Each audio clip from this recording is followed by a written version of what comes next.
Georgia and the Vols getting ready to fight it out up in Neyland. Georgia with a commitment today. We've got a story on the site about the inside story behind Hobnail Boot. We've got a Veterans Day story. There's a lot going on Dog Post today. Dean Legge, Matt DeBerry. Hey, Matt, there's concern out there that Georgia won't be able to slow down Tennessee. Of course, this is Georgia fans nail biting. They're very good at that. What do you make of this game? Where are you at with it? And what is your take on what will happen? Well, I thought the same way earlier in the week. Listen, Tennessee knows how to score. They're putting up points. They have a quarterback who is playing really well. He does not turn the ball over. I think he'll 3 interceptions, 20 plus touchdowns. So they are playing well, and he has some weapons on the outside. But at the end of the day, if you look at the trenches, Tennessee's offensive line has no answer for Georgia's front seven or just the three guys on the interior. Cooper Mays going up against Trayvon Walker, Jalen Carter, Jordan Davis, it's not going to work. I think they'll be able to a little bit here and there because they do have some players over there, players that are better than I thought going into the season, but they don't have any match for Georgia's defensive line. I think they're going to wreak havoc. I think this could be one of the best games of the season for Georgia's defensive line, and they're going to really disrupt them. So earlier I thought, is Tennessee going to be the team who's 20 on Georgia's defense? I'm really not so sure. I think I have the score being 35-13 with maybe a garbage touchdown or extra field goal there. But they know how to score, Dean, but I don't think they're going to be able to do much in the trenches against this Georgia front seven. I think the problem for Tennessee, too, is the defense has allowed quite a few points against some teams. 38, the Gators scored on them. 24 for Missouri, okay. 20 for Carolina. Mississippi with 31. Alabama 52. Tennessee 42. It's kind of like you moving and your buttons over there. It's kind of an uncomfortable looking thing, and I think that's the problem for Tennessee is when it gets down to it, you have to have space and time. And will Tennessee create enough space and time offensively against Georgia's defense to get where you want to go? The other question that you've got is, does Georgia have the ability to grind down this defensive front led by Coach G up there at Tennessee, or is Tennessee going to stick in there? One issue that you're going to have is it's going to be challenging for Stetson to communicate up at Neyland. I think it'll be about 10,000 more people than that were at Auburn. But I'm going to let you know right now, Auburn was loud enough that you can't hear. Tennessee's worse, but once you can't hear, you can't hear. So there's going to have to be a lot of stuff that they've only had to do once this season on offense. And we're going to see. I don't think the matchups are ideal for Tennessee, but, having written about the 0-1 game, if you score a special teams touchdown in your Tennessee or you get some turnovers in your Tennessee, then you're starting talking about a legit game. But look, man, it's hard to take it seriously as an observer when Tennessee was a 14-point dog in 2019 and got blown off the mat by Georgia, a team that had a harder time scoring, and now these guys are 20-point dogs. I don't know. I think it's a better team for Tennessee than in 19. I think it's clearly better leadership and what's the word, competency at the head coaching position. But it's just going to be a hard thing for Tennessee to dig out. Yeah, Stetson Bennett has been around. He's played a lot, by now, but he hasn't played in Neyland Stadium. No. But he has played on the road pretty well. So again, it's going to be a cold game. I don't think he's going to throw more than 15 passes. They're going to run the ball over and over. Big day for Zamir White. Big day for James Cook. This is going to be a Georgia game like we've seen all season, Dean. I mean, they're going to take care of the football as much as they can, take shots deep occasionally and when they're in the right spot on the field. But they're running game going, help the defense out more. And if they can create a couple turnovers, especially in the first half, this could be another game that is maybe over by halftime. But I expect Tennessee to keep it close and play hard and play well at least the first quarter. But if it's anything like these past few games, Georgia just takes over in the second quarter and then dominates the rest of the game. It wouldn't be a surprise to me at all if that happens again on Saturday. I was the one that asked Kirby about weather, and then he started talking about hunting and all this stuff. Hey, I'm concerned about the weather. There are a couple people that should be concerned about the weather to me: the quarterbacks, receivers, and people that have to use their hands. And so that's why I asked the question. And but he was full zoned in, triggered to this week. He was Uh, ready for it. Yeah. yeah, clearly. And then I get it. I know from, I mean, the last time we were up there, he celebrated with the fans in a 30-point victory, in the stands. So I don't know. I know it's a big game for Kirby, but I do think if it's cold, it's not a lot of fun to be out there with your hands. Offensive linemen, defensive linemen, no, they shouldn't, and kickers maybe, but not really. But that showed insight into where Kirby was at this week, and he was ready to roll. But I want to revisit the 01 game for a second here. I know you were significantly younger back then, but since that moment when Veron clutched the ball with two hands in the end zone, Georgia and Tennessee have gone in opposite directions, to be sure. It's hard to know. I mean, Tennessee's 5-4 right now, and they got, Vandy, I think, left to go. They don't have much left to go, so they should get to a bowl. But it's been a rough century for the Vols. Why do you think it's been so hard for Tennessee? Has reality caught up to their recruiting situation? I don't know. You tell me, because a place with that much in the way of resources, perhaps not natural resources with the people in the state in terms of recruiting, it should be better than than they've been. It is. Yeah. Yeah, well, first I think Mark Richt came in and said, "Okay, Mhm. I'm going to turn this thing around." He did have a few kind of bad losses to Tennessee here and there, but for the most part, he handled that rivalry and Tennessee altogether. Second, like you said, there's high school football, really good players in Georgia, not as many in Tennessee. Tennessee had to go down and get guys from Georgia, those highly ranked kids who used to choose Tennessee over Georgia in the 90s. Well, that stopped. And Yeah. if Tennessee can't recruit their in state kids, Mhm. it's not the same. And I've always wondered, can Tennessee and Georgia be good at the same time? Because for a long time, they did go after the same players. And it just seems like if Tennessee is good, they're recruiting the Peach State really, really well. And when they can't do that, Georgia's getting those kids. It's hard for Tennessee to be really good. They either have to go to Ohio to get kids, North Carolina, North Carolina. Memphis.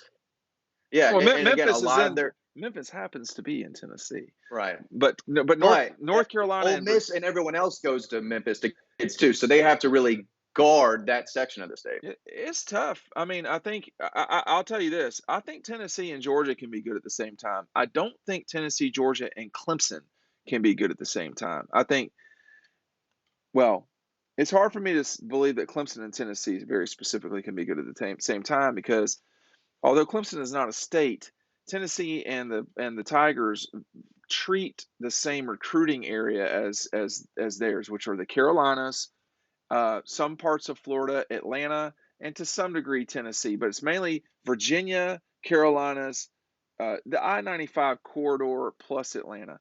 And, Tennessee got it going.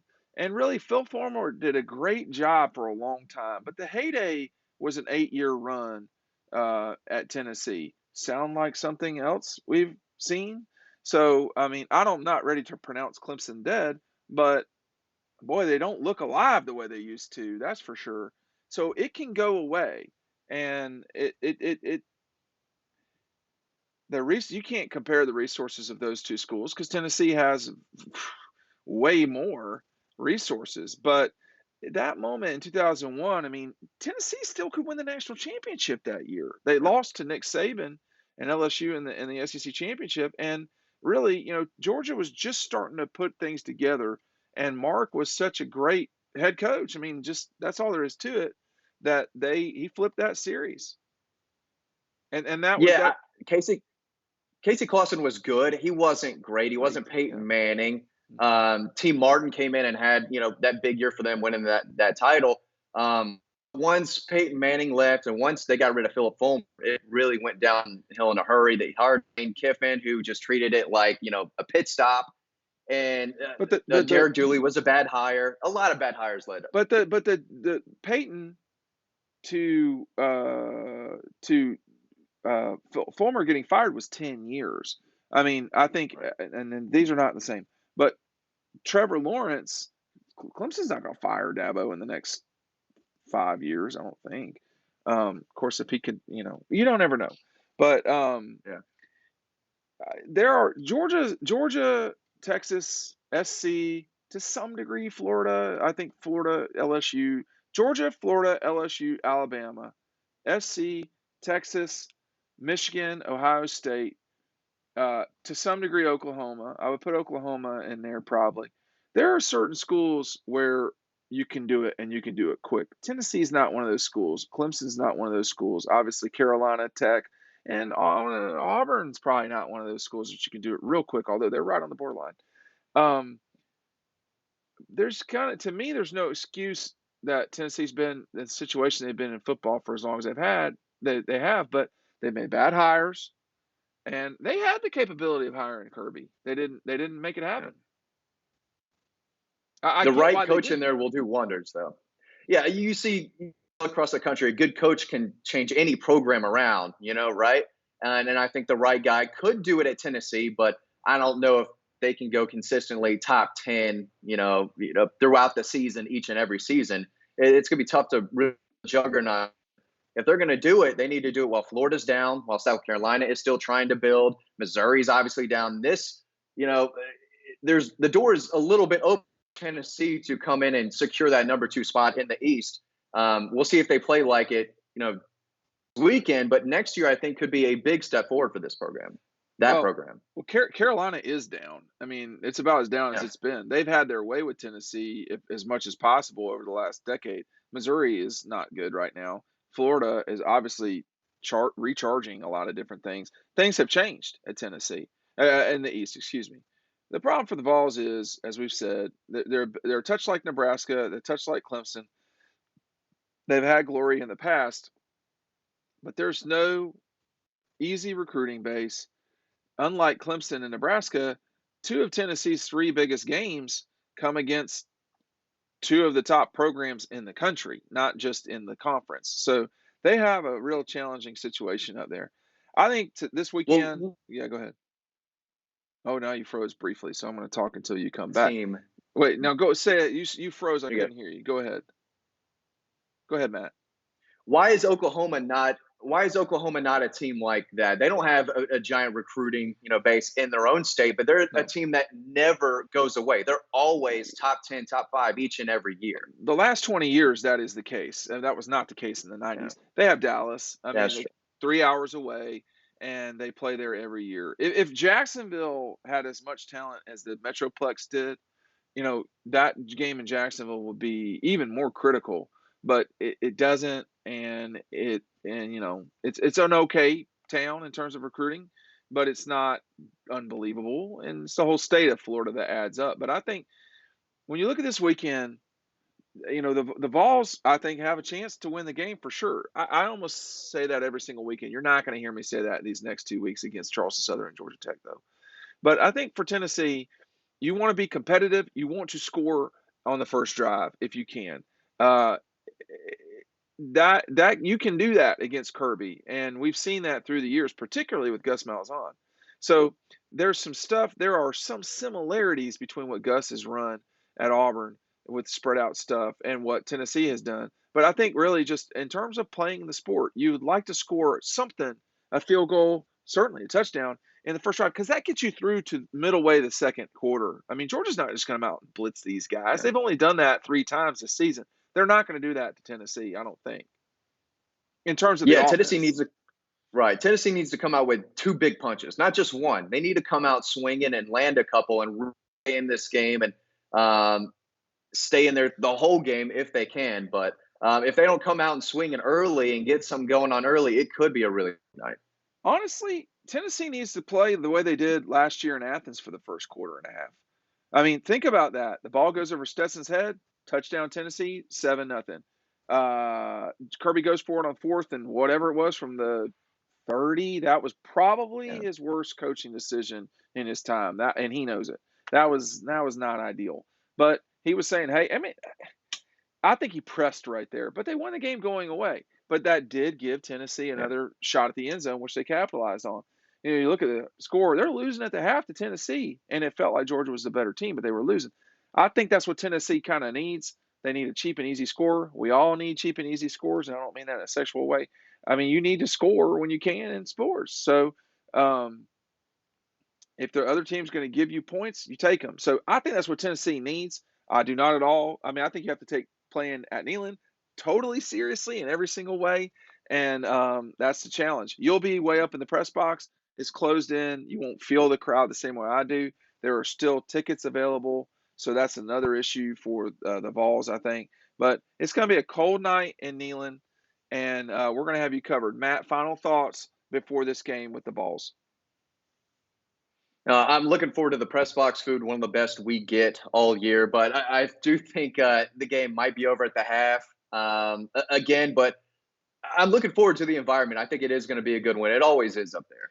It's a great environment. Tennessee is listen, I call it like I see it. Tennessee is a great, great atmosphere. The facilities are getting better and still have some work to do around the stadium and with some paint and so forth. But it's a great facility. It's a great atmosphere. Wonderful, passionate fans. They love the Vols, and it's going to be a challenge for Georgia because they hate the Dogs. So not a rivalry game. Sorry, I know that the head coach at Georgia tried to pull that one over on y'all. Can't have a rivalry with everybody. I mean, think about it like this, Matt. If Georgia, it's a rivalry game with Clemson, a rivalry game. Wait, now you're just laughing at the beginning. A rivalry game with Clemson, a rivalry game with South Carolina, a rivalry game with the Gators, obviously, Tech, Auburn, Tennessee. Is Kentucky a rival? I mean, so what are we doing? And I Tennessee was is. waiting for this. Yeah, I know. Tennessee. I think if you want to call Tennessee a rival, I'm not going to fight you. I will fight you about Carolina and Clemson being a rival because and I think there's going to come a time when it is appropriate to call Tennessee a rivalry game. I don't know when that is, and probably honestly, it will be a few years after it's already occurred for me. But it's not the same as Georgia, Florida. It's not the same as Tech, Georgia. It's close to Georgia, Auburn, but it's not the same as that either. And it is a great event. But for me, I have to clarify these Yeah. things. I will not There's let no it go. name with it. There's no name, It, so be, that's tricky. it felt like a rivalry when I was growing up. Kind of in north of Atlanta. I had a lot of Tennessee buddies, so there was a lot of talk going on. And they were close. And I remember it was a big deal in 2000. When Georgia beat them, it felt like a rivalry because it was such a big game, especially in those early 2000s and moving forward when Georgia started to take a little bit. Those were a lot of ranked matchups. Every year it was ranked Georgia versus ranked Tennessee for a while. So not a rivalry, but boy, it is a big game, and it felt like it for a long time. You can choose whatever you'd like to say, but for me, Yeah. I have staked a position that everything can't. It's not on the video game, right? Well, Right. I'm at Georgia Clemson. People won't shut up about Clemson's not even won 20 games in a century of playing football against Georgia. Century. They haven't played 100 times. But all we ever hear about are the 1980s. And you go back and you look at those games, and Georgia won like 4 of those 5. They lost in 81, and they tied once or twice. And it's like, hey, look, it was a huge game. They're old rivals, okay, but like, what are we doing? Like everything, we're watering things down. Everything can't be great. Everybody's not a 5-star. This is a low 4-star rivalry. That's maybe the best way to put it. If Tech, Georgia, the Gators, and Auburn are 5-star rivalries, Tennessee's middle to low 4-star rivalry. Doesn't mean it's bad. As I have said, it's a big game. Georgia Notre Dame, big game. Georgia Texas, big game. They don't ever play. But I mean, are we going to start talking about Georgia and Oklahoma being rivals? Or Georgia, Alabama? Georgia and Alabama are not rivals.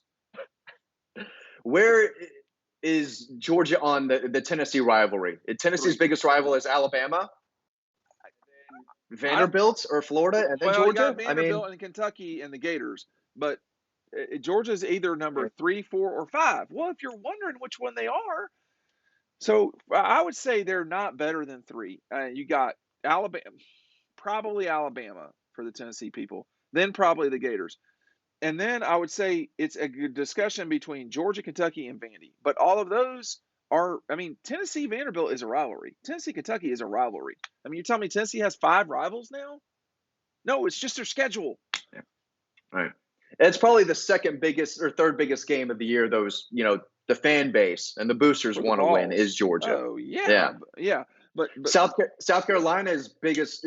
I think they hate Georgia behind Clemson. yep. Auburn is second behind Alabama. Mm-hmm. Is Georgia number 1 for Florida State, or is that Florida? Number 1. Georgia Tech is obviously Georgia's their number 1. With a bullet. Everyone hates the Dogs. Everyone hates the Yeah, I mean, Dogs. North Carolina knows what that's why it seems like North Carolina knows what this is like. Ohio State knows what this is like. I mean, North Carolina has to beat NC State away from them because they've still got to deal with Duke and State and Wake. And, I mean, it's what it is. When you're a good team and have been a good team for a long time, this is a problem. Florida, is Miami a rival with Florida? They don't ever play. So we can't. I am looking for the purity of the term rivalry. I am certain that Ohio State and Michigan State is a big game. I am also certain it is not a rivalry, but I am not an expert on those matters. Is there a dean? You have to play a team 60 times to be a rivalry, or 50 times? Does there have to be a game number? Yeah. Well, if it's to be a rivalry, if it's a dean rule, Tennessee and Georgia, that is not a dean rule. But if it were a dean rule, Tennessee, I don't think Tennessee and Georgia played 60 times, but Kentucky and Georgia have, and Georgia and Vandy have, and I think Ole Miss and Georgia have. Ole Miss and Georgia are not rivals. So I just Georgia Tech's rivals, I think, are Georgia with a bullet, and then probably Tech. I mean, excuse me, then probably Clemson. But I don't really know. I can't speak to Tech. I don't know. That's a good question. Because And Georgia, honestly, then everyone else. Yeah, that's it. By this standard of Georgia, Tennessee, then Clemson would have a rivalry with Tech, with NC State, anything that, and it's just like, hey, look, everything isn't a rivalry. It just isn't. At Tucker, we really had 2 rivals, which were Henderson and Lakeside. And then we had Marist, who was kind of out there, kids that were scared to go to Tucker. So that's what we had. But there were other games. Lithonia was a big game. It just wasn't a rivalry. So a rivalry is a very defined thing. And I think. Well, I think that goes for multiple sports too. And the Braves have 2 rivalries: the Mets and Phillies. The Nationals, a big series. Marlins, big series, not a rivalry. The Falcons, it's the Panthers and the Saints. Right. Those are 2 rivalries. Yeah, we don't like Tampa Bay, but whatever. But there's 2 rivalries. Everyone has 2 or 3, and that's it. And you can't. I don't want to get sidetracked on the Falcons, but I mean, their biggest rival was the Saints because they played the Saints since the '60s. They were always in the NFC West. Clear number 1. No, I think clearly. Tampa Bay was in the NFC Norris Central or whatever it was. So it's got to be familiarity. Georgia and Tennessee now, and this is the last point I wanted to make. Over time, it can become bigger than it is, and therefore a rivalry. So what I'm saying is, as it stands today, it's too much. But if Tennessee move into the end of this into the end in November, if Tennessee gets better, there are things that can make it into a rivalry in a way that it is not right now. So I'm not saying it never will be. That would be ridiculous. What I'm saying is, hey, every game's not a rivalry, and we do coaches do this all the time, and I'm not talking specifically about Kirby because, this happened before with Mark Richt in the '90s. But you can't be everybody's rival because you just can't. Yeah. You think Wake Forest? The opposite. Yeah, this is the opposite of clickbait. Everyone wants it to be a rivalry so bad. We're being real with you. It can't be everyone. So everybody can't. It's funny how it works out. But it is a big game. Yeah. It is a big game. So, keep that in mind. All right, we'll see you over on the website.